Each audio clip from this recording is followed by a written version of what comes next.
This is Melke Allen, and this is Pedro Suarez Consalves.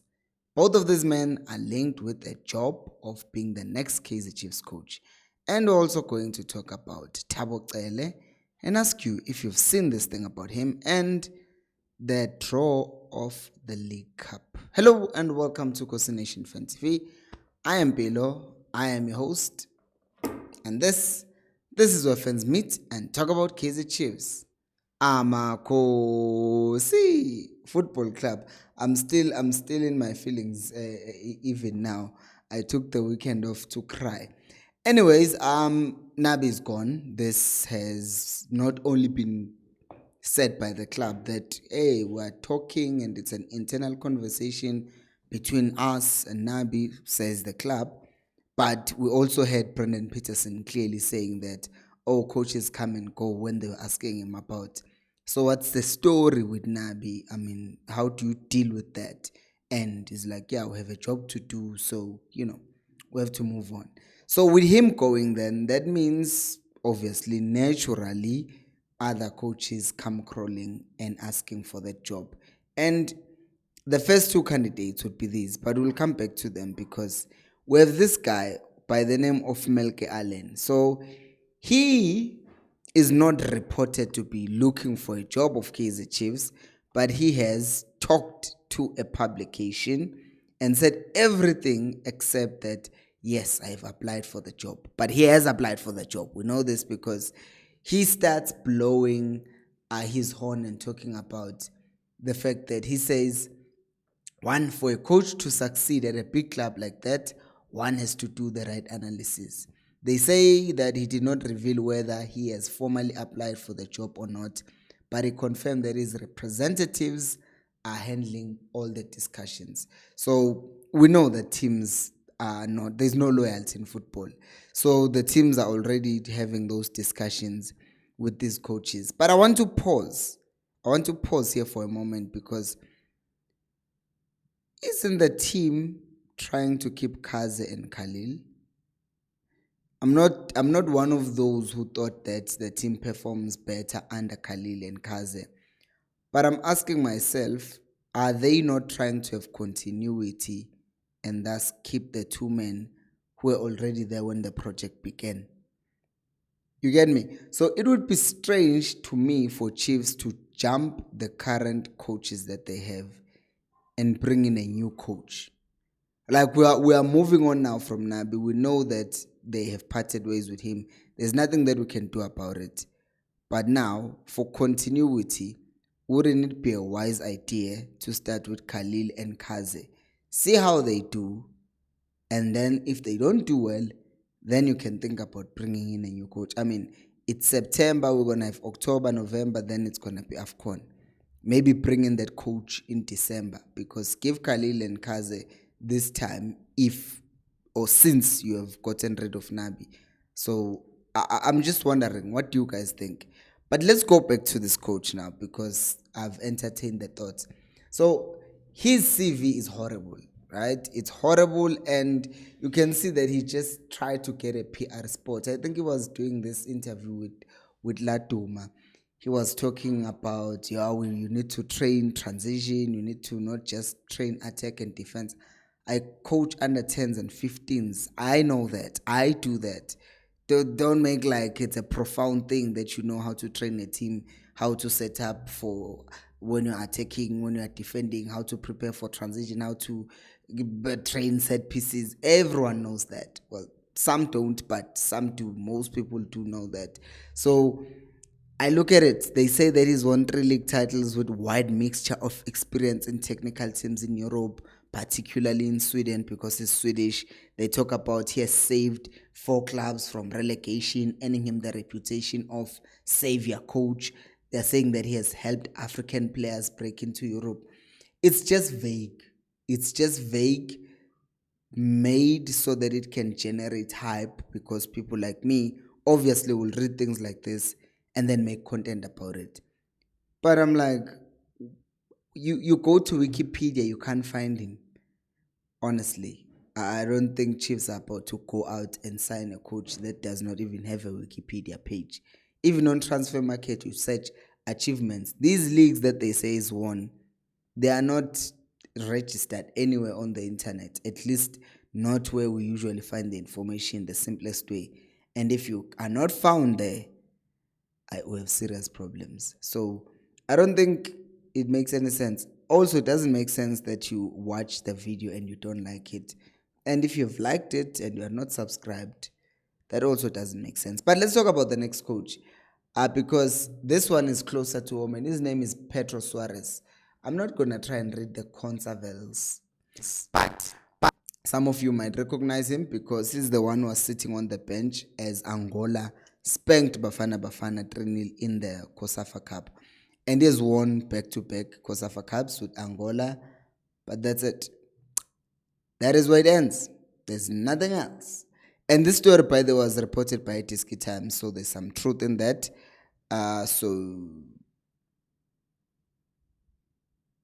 Yeah.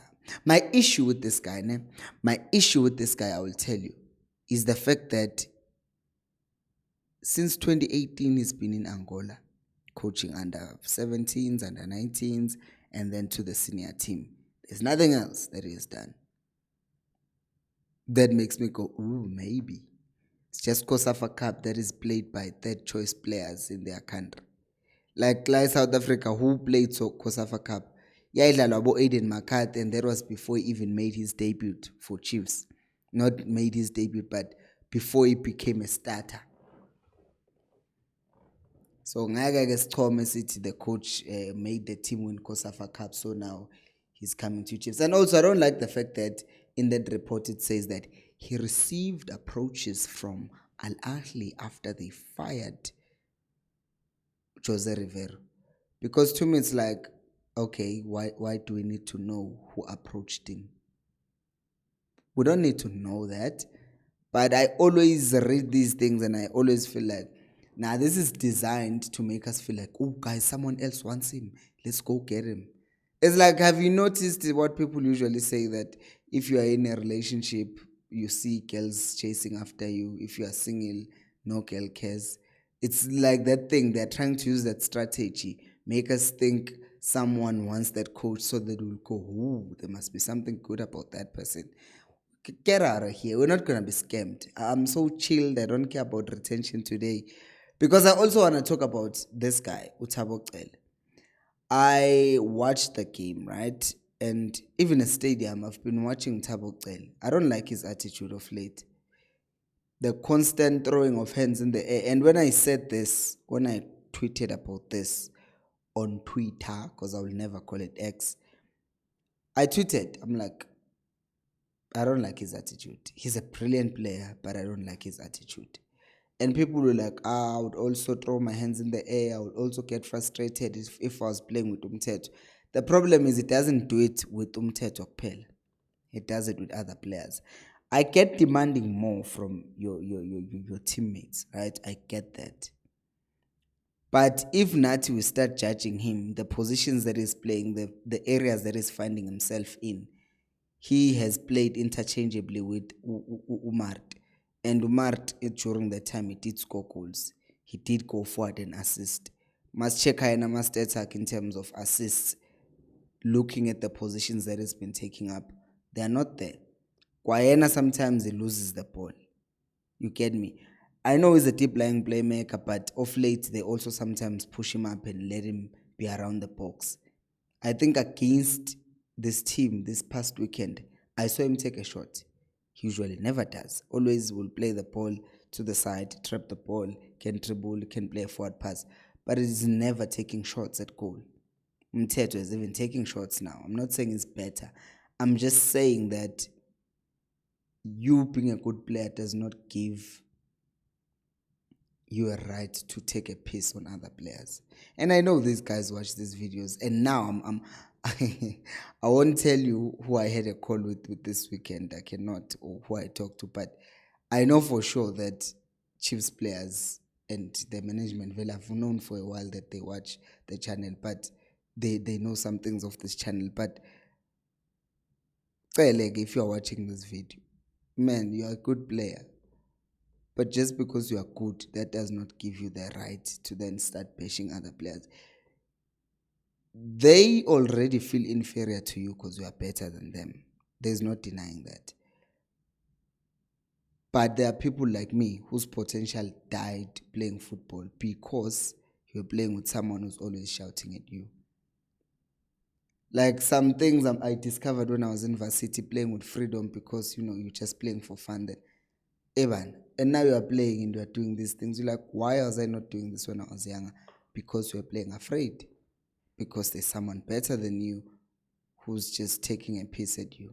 And every mistake that you make is exaggerated, hands are thrown in the air. It's unprofessional because imagine me, you guys, when I get emotional, like for some reason people don't want me to get angry. But if I get angry and I start shouting, you'll hear people saying, hey, Pilo, don't do that, don't be angry. And then in the next video, I'll be fine and calm down because it's not professional. Although this is a fan channel, so I'm supposed to express my emotions. But it's fine, we move. But imagine if, as a teacher, let's talk about me as a teacher, a kid doesn't get the answer right, or something happens in the staff, and then I'm shouting at it's not professional. People make mistakes.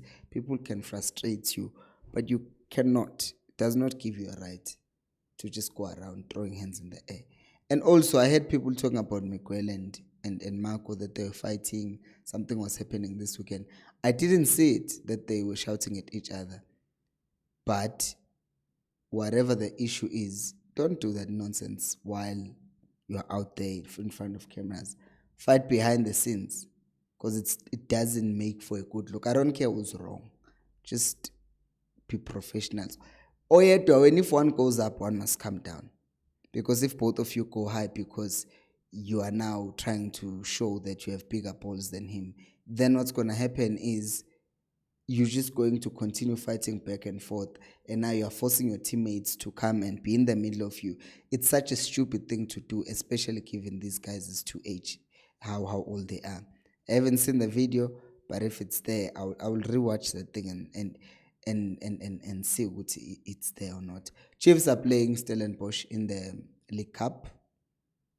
Are we gonna beat them again? I don't know. So, Khalil and Kaze, do you think they should take over, or do you think Chiefs should just find a senior coach? And if that's the case, do they keep Kaze and Khalil as reserves, or do they just let them ship out and let the new coach come with his own stuff? Do let me know down on the comment section below. Go check out this video about how Chiefs lost to Capo Scope. Click. I'm waiting for you to click. Thank you so much for watching, and until next time, remember, equals Alpelumoy.